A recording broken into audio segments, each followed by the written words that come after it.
Bonjour et bienvenue à notre réunion de midi. Nous sommes le jeudi 19 octobre.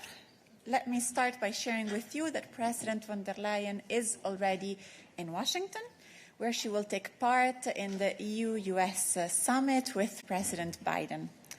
Today, the President will deliver a speech at the Hudson Institute that will focus on a reinvigorated transatlantic partnership in turbulent times.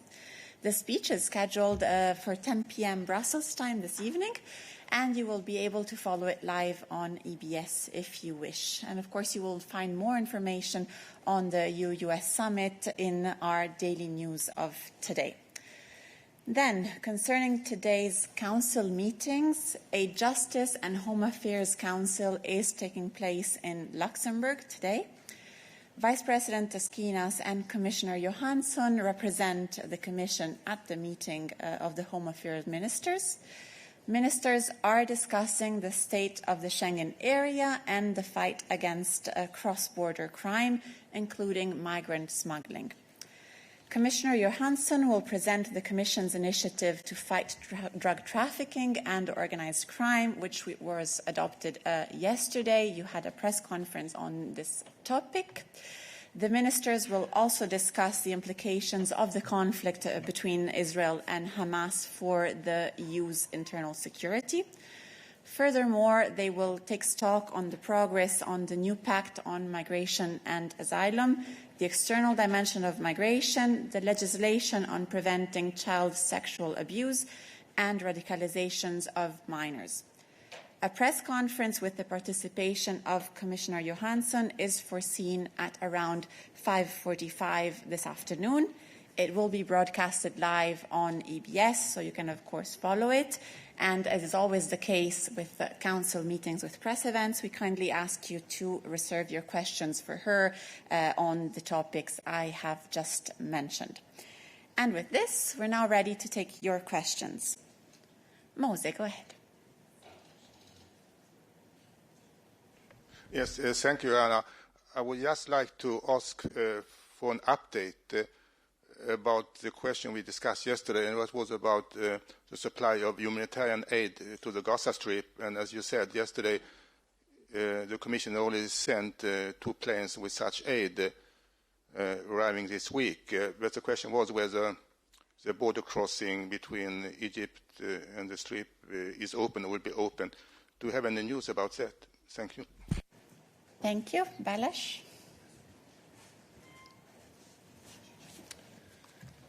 Yes, thank you for giving me the opportunity to update you on where we stand in light of the developments of the past 24 hours. So first, on the operational front, allow me to confirm that today we have a second humanitarian air bridge flight, which is going to land in the late afternoon in Egypt. Now, I would like to add that if we put together the cargo of the flight from Monday and the one going today, we are talking about 56 or 54 tons, rather, of essential humanitarian supplies. This includes hygiene items, sanitary material, but also food, water, and shelter. Now, of course, when we talk about humanitarian aid, it's also important to talk about humanitarian access. And in this regard, I would like to state the following. So, of course, we welcome the announcements by Egypt according to which critically needed humanitarian aid will be able to start being delivered into the Gaza Strip. We also take note of the fact that Egypt is doing its utmost to repair the road across the border in the Rafah crossing point area that was damaged before. And we also welcome the announcement made by Israel that it will not thwart the deliveries of food, water or medicine coming from Egypt. And let me just add that we also understand that this will be a limited, the announced quantity of humanitarian aid will be limited in quantity as well as in nature. It needs to be reminded that international humanitarian law obliges all parties to ensure safe and unhindered humanitarian access to people in need. Restrictions on quantity, destination and categories of items are not in line with this obligation. Thank you, Balázs. Other questions on this topic? Does not seem to be the case. Other questions for Balázs on the files he covers? Not the case either. Thank you, Balázs. Other questions for us today? Please go ahead. Thank you, Silvia Yusuf from Midday newspaper. I know that Commissioner Johansson is in Luxembourg and Schengen is being discussed over there, but it's more on a question on the basic principles on Schengen and the closure of borders. So Italy has just announced they've closed land borders, they've reestablished land border controls with Slovenia, even though Minister Tajani has said there are no imminent risk, no signs of an imminent risk of terrorist attacks.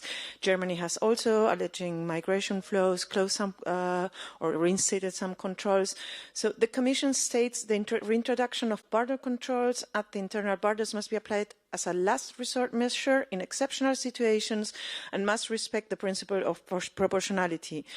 But there are many countries alleging every time something, so there are multiple closures if we see the list of the Commission. So I'm wondering if the Commission is a bit worried, or how worried is the Commission that some internal interest, political interest might be used rather than this principle might be misused due to national interest politics that are being misused for the. So that they're closing, they're stepping out on Schengen for political interests rather of the principles stated that are the last resort issue. Thank you for the question. I'm afraid that we will not take this question at midday today. As I said, and as you were reminding, we do have a press conference this afternoon at 5:45. The state of the Schengen area is one of the topics on the agenda. And as per usual practice, when we have these council meetings, we leave these questions to those press events. Hopefully it will be addressed then. Otherwise, we will also be here tomorrow, and you can always reach out bilaterally to Anita and her team to have a follow-up just in case it's not touched upon later today, which of course could well be the case. Other questions for us today? I do not see hands raised. Mose, go ahead. Too short press conference, but well, I had in mind another question. I think there was an announcement yesterday about a new package by the Commission of infringement procedures, right? Indeed, yes. And that brings me to my question, because as you know, European Court auditors published last week a report about EU strategy for people with disabilities. And I think I got a comment also from the Commission saying that there could be infringement procedures against member states that are not transposing some of the directives linked to supporting people with disabilities. So I wonder if really you have launched any such procedures against member states in this area. Thank you. Thank you, Mose. Let's see if Christian can already provide you an answer on the spot, or if he needs to eventually get back to you.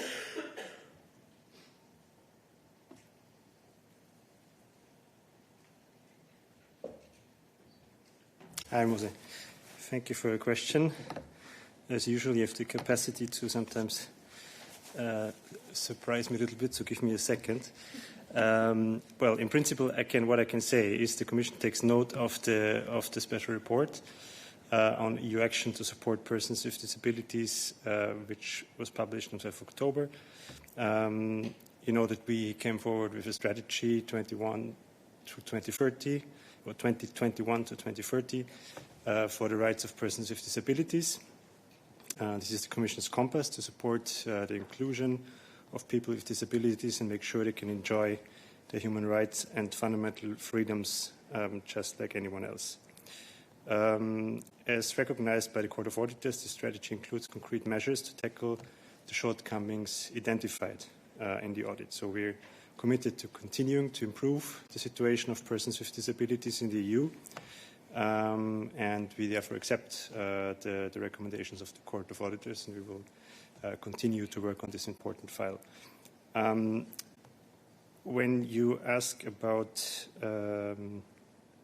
infringements, I mean, there is indeed the mention also in the report regarding the European Accessibility Act, which is our legislation that we have in place, a directive that helps increase active participation of people with disabilities in society, including in education and in employment. It entered into force in 2019. And indeed, the Commission is taking steps also in the form of infringements against those member states that do not respect these rules. So we have, in fact, sent letters of formal notice to 24 member states in July 2022. You can for sure find this also in our press material. And in April 23 to another 3 member states. We're currently analyzing the replies received to the letters of formal notice and also some reasoned opinions that were meanwhile sent, as well as the transposition measures notified by the member states. And we are assessing whether to take next steps in infringement procedures. Thank you, Christian. Other questions on this matter? Not the case. Other questions for Christian on the files he covers? Not the case either. Thank you. Thanks. Other questions for us today? Was not the case before. Still not the case. So thanks a lot to everyone, and I'll see you tomorrow for our midday press briefing. Have a nice day.